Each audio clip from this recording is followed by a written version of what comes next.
नमस्कार, मैं रवीश कुमार। दुनिया में ऊर्जा पर नियंत्रण को लेकर दादागिरी के खेल की शुरुआत हो चुकी है। अमेरिका ने वेनेजुएला पर हमला कर दिया है। वेनेजुएला के राष्ट्रपति निकोलस मादुरो और उनकी पत्नी को गिरफ्तार कर देश से बाहर ले जाया गया है। इसकी सूचना ट्रंप ने ही दी। वेनेजुएला ने मांग की है कि उसके राष्ट्रपति और उनकी पत्नी सही सलामत है या नहीं, इसके प्रमाण दिए जाएं। हमले को देखते हुए मादुरो ने वेनेजुएला में इमरजेंसी की घोषणा की थी।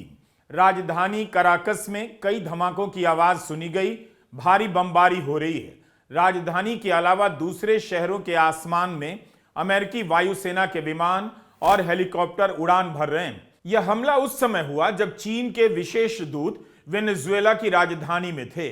हमले से पहले 3 घंटे तक राष्ट्रपति मादुरो ने चीन के दूतों के साथ बातचीत भी की। उनके रहते अमेरिका ने हमला किया। क्या अमेरिका चीन को कोई संदेश दे रहा है?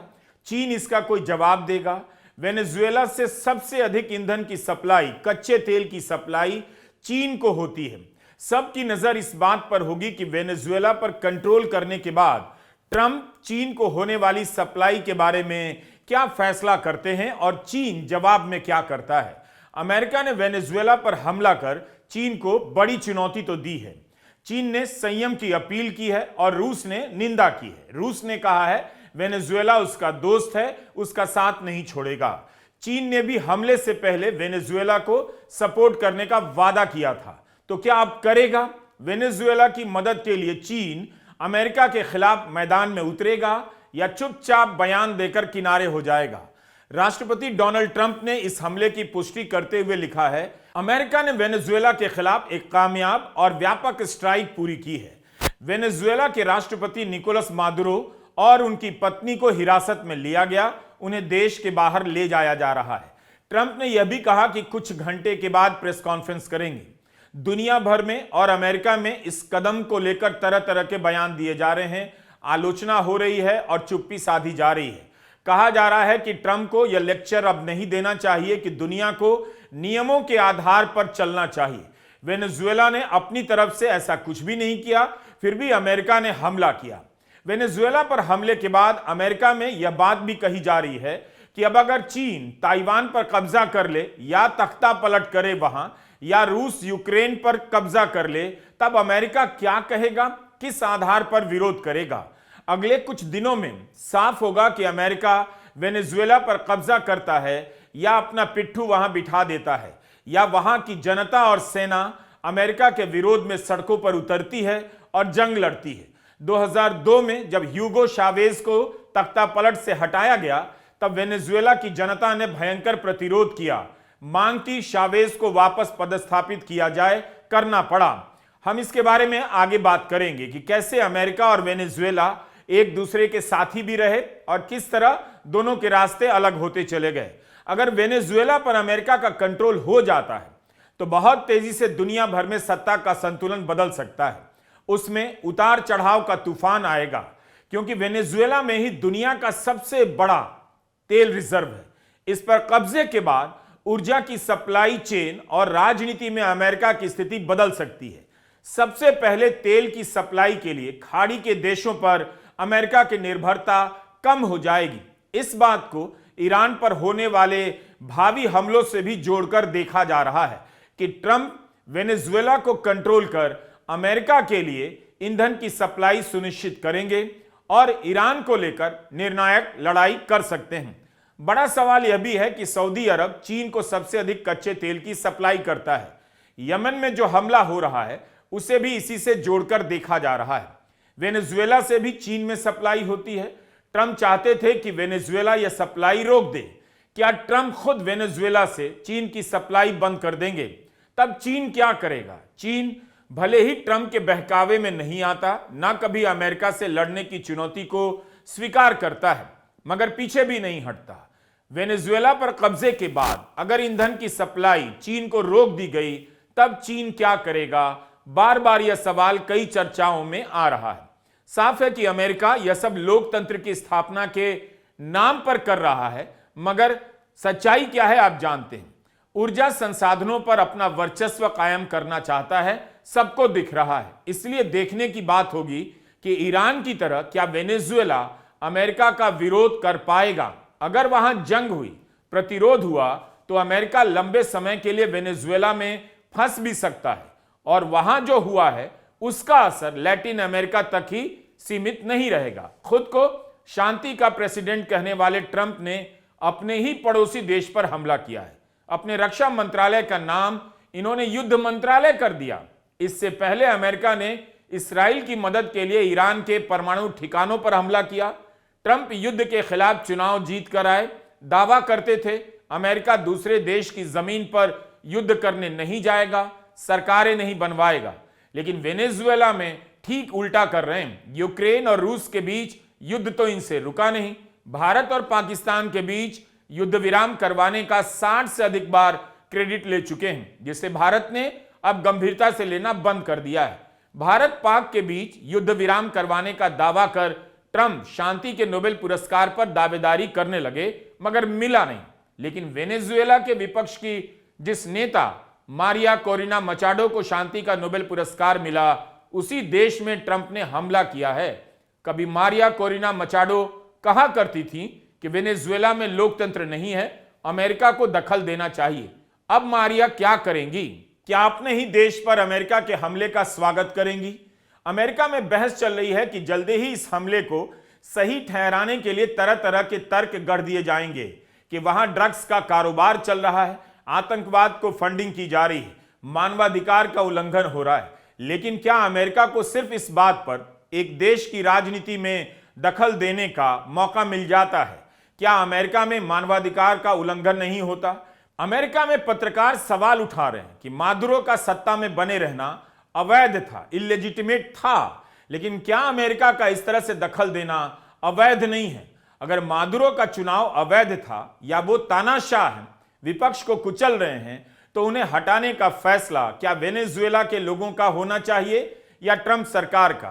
क्या अमेरिका खुद ऐसे बहुत से देशों के साथ व्यापार नहीं करता जहां मानवाधिकारों का उल्लंघन होता है, जहां लोकतंत्र नहीं है, विपक्ष की आवाज कुचल दी जाती है, विपक्ष के नेताओं की हत्या कर दी जाती है? ड्रग्स की रोकथाम के नाम पर भी इस हमले को जायज ठहराने की कोशिश हो रही है। वेनेजुएला के रास्ते ड्रग्स अमेरिका में आ रहे हैं। इस आधार पर वेनेजुएला पर हमला करने की वकालत करने वालों की लॉबी अमेरिका में बहुत बड़ी है, मगर उन्हें चुनौती भी मिल रही है। ड्रग्स तो मैक्सिको से भी आता है। चीन का फेंटानिल भी अमेरिका में बीमारी की तरफ फैल गया है। खुद ट्रंप चीन और मैक्सिको पर प्रतिबंध लगाने के पीछे ड्रग्स को प्रमुख कारण बता चुके हैं। क्या अमेरिका इसे बहाना बनाकर चीन पर भी हमला कर देगा? ऐसे तो किसी भी देश पर हमला किया जा सकता है। अमेरिका के पत्रकार याद दिला रहे हैं, अगर नार्को टेररिज्म का तर्क चलाया जाता है तो याद रखना चाहिए कि इसी ट्रंप ने ड्रग्स स्मगलिंग के आरोप में गिरफ्तार हॉन्डुरस के राष्ट्रपति को माफी दी है। लेकिन अचानक वेनेजुएला का नाम लिया जाने लगा है, माहौल बनाया जा रहा है। खुद ट्रंप ने ड्रग्स के लिए वेनेजुएला को दोषी बताना शुरू कर दिया था। दावा कर दिया कि एक साल में ड्रग्स से 30 करोड़ लोगों की मौत हुई है, जबकि सरकार का खुद का आंकड़ा है 1990 से लेकर 2020 के बीच कुल मिलाकर इतनी मौतें नहीं हुई। पत्रकार ग्लेन ग्रीनवॉल्ड ने अपने कार्यक्रम में सरकारी डेटा का विश्लेषण कर दिखाया है कि अमेरिका में ड्रग्स से होने वाली मौतों में वेनेजुएला से आने वाले नशीले पदार्थों की भूमिका सबसे कम है। सबसे अधिक मौतें फेंटानिल से होती हैं जो चीन से आता है। वेनेजुएला को ड्रग्स से होने वाली मौतों से जोड़ना वैसा ही है जैसे सद्दाम हुसैन को वेपन्स ऑफ मास डिस्ट्रक्शन रखने का आरोपी बताया गया, जबकि वह झूठ निकला। अगर वेनेजुएला में लोकतंत्र की बहाली की दलील दी जा रही है तो लोकतंत्र में ट्रंप की आस्था कितनी है, यह भी देखने की बात कही जा रही है। सवाल उठ रहा है कि वेनेजुएला पर हमले के लिए ट्रंप ने कांग्रेस से मंजूरी नहीं ली। ट्रंप कहते रहे अमेरिका के हेल्थ केयर के लिए पैसे नहीं हैं और दूसरे देश पर हमला करने चले जाते हैं। ट्रंप खुद ही दूसरे देशों में सरकार गिराने और बनाने की आलोचना करते रहे हैं और अब वही कर रहे हैं। क्या यही ट्रंप एक साल से गजा के नरसंहार के लिए इस्राएल को हथियार नहीं दे रहे थे? एक हाथ से युद्ध विराम के कागज पर दस्तखत करते हैं और दूसरे हाथ से हथियार भेजते हैं। अभी भी इस्राएल गजा में मानवीय सहायता नहीं पहुंचने दे रहा है। क्या ट्रंप नेतन्याहू पर दबाव बना पाए? नेतन्याहू को हिरासत में लेने की हिम्मत रखते हैं? साफ है कि नहीं रखते हैं। वेनेजुएला ने मांग की है कि संयुक्त राष्ट्र परिषद की इमरजेंसी बैठक बुलाई जाए, लेकिन अब सुरक्षा परिषद को कौन पूछता है, उसकी क्या अहमियत रह गई है। यूरोपियन यूनियन ने कहा है कि वहां के राष्ट्रपति मादुरो को वैधानिकता हासिल नहीं है, उन्हें शांतिपूर्ण तरीके से हटाया जाना चाहिए, संयुक्त राष्ट्र के चार्टर का पालन होना चाहिए। मतलब यही हुआ, ईयू कुछ नहीं कहेगा करेगा, अमेरिका जो करना चाहता है करता रहे, हम भी कुछ बयान देते रहेंगे। हमले के बाद मादुरो की सरकार ने बयान जारी किया, कहा काराकस के अलावा भी कुछ राज्यों में हमले हुए हैं। वेनेजुएला ने अंतर्राष्ट्रीय शांति की कोई परंपरा नहीं तोड़ी। सरकार ने अमेरिका पर आरोप लगाया कि हमला इसलिए हुआ ताकि वेनेजुएला के तेल और खनिज कब्जे में ले लिए जाएं। अमेरिका के ऐसे प्रयास कामयाब नहीं होंगे, उसका झूठ नहीं चलेगा, उसका इतिहास सबको पता है। वेनेजुएला के रक्षा मंत्री ने कहा कि नागरिक इलाकों में भी हमले हुए हैं और सरकार मरने वालों और घायलों की जानकारी जुटा रही है। उनका बयान है कि वेनेजुएला विदेशी सेनाओं की मौजूदगी का विरोध करेगी। कोलंबिया के राष्ट्रपति गुस्तावो पेट्रो ने नागरिक इलाकों में हुए हमले का एक वीडियो ट्वीट किया है। लिखा है कि आम नागरिकों पर हमला हुआ है। उन्होंने संयुक्त राष्ट्र की बैठक बुलाने की मांग की है और वेनेजुएला के बॉर्डर पर तैनाती का ऐलान किया है। इस हमले में वेनेजुएला के भीतर किस तरह की तबाही आई है, अभी इसकी कोई व्यापक सूचना नहीं है। वेनेजुएला के संविधान के अनुसार राष्ट्रपति के बाद उपराष्ट्रपति के पास सत्ता जा सकती है। अमेरिका ने कभी भी मादुरो को मान्यता नहीं दी और वहां का विपक्ष उनकी जगह निर्वासित राजनेता एडमुंडो गोंजालेस को राष्ट्रपति मानता रहा है। अमेरिका और वेनेजुएला के बीच कई दिनों से तकरार चलती आ रही है। ट्रंप लगातार वेनेजुएला के राष्ट्रपति के खिलाफ बोल रहे हैं। लंबे समय से अमेरिका कैरेबियन में अपनी सेना को तैनात कर रहा था। वेनेजुएला के छोटे जहाजों पर हमले शुरू हो चुके थे। अमेरिका कहता रहा कि इन जहाजों से ड्रग्स की तस्करी हो रही है। न्यूयॉर्क टाइम्स के अनुसार 2 सितंबर 2025 के बाद से अमेरिका ने इस तरह के 35 हमले किए, जिनमें 105 से अधिक लोग मारे गए। सवाल उठ रहा है कि अमेरिका ने अवैध तरीके से हमले किए हैं और लोगों को मारा है, मगर ट्रंप प्रशासन का कहना है युद्ध के नियमों के तहत ही उसने कार्रवाई की है, क्योंकि ड्रग्स कार्टेल के खिलाफ उसका जंग जारी है। 30 नवंबर को पीट हेग्सेथ ने अपने ट्विटर हैंडल पर यह कार्टून पोस्ट किया। कार्टून कैरेक्टर फ्रैंकलिन को अमेरिकी सेना के हेलीकॉप्टर में मिसाइल के साथ दिखाया गया। वो छोटी छोटी नावों पर रॉकेट दाग रहा है, जिनमें कुछ सामान लदा है। ऊपर लिखा है फ्रैंकलिन नार्को टेररिस्ट पर हमला कर रहा है। इसी तरह फिल्मों और मीडिया की बहसों से माहौल बनाया जाता है। इराक पर हमले के पहले इसी तरह माहौल बनाया गया। हमले के पहले हमले की वजहों को जनता के मन में स्थापित कर दिया जाता है। हमने शुरू में कहा था, क्या वेनेजुएला ट्रंप की सेना का विरोध कर पाएगा? क्या 2002 की तरह वहां की जनता अपने राष्ट्रपति मादुरो के बचाव में उतरेगी, उनकी सत्ता में वापसी की मांग करेगी? किस्सा यह है कि 1998 में कम्युनिस्ट नेता ह्यूगो चावेज की वहां सरकार बनी। इसके पहले तक वेनेजुएला और अमेरिका मित्र राष्ट्र थे।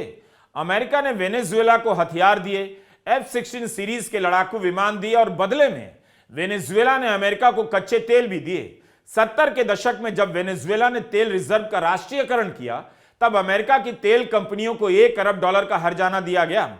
यही नहीं, दक्षिण अमेरिका में जब अमेरिका तख्ता पलट कर रहा था वहां के देशों में, तब वेनेजुएला अमेरिका का साथ दे रहा था। आज खुद अमेरिका का शिकार हो गया। 20वीं सदी तक अमेरिका वेनेजुएला की तारीफ करता रहा कि वह एक लोकतांत्रिक देश है, लेकिन चावेज के सत्ता में आते ही संबंध बदल गए।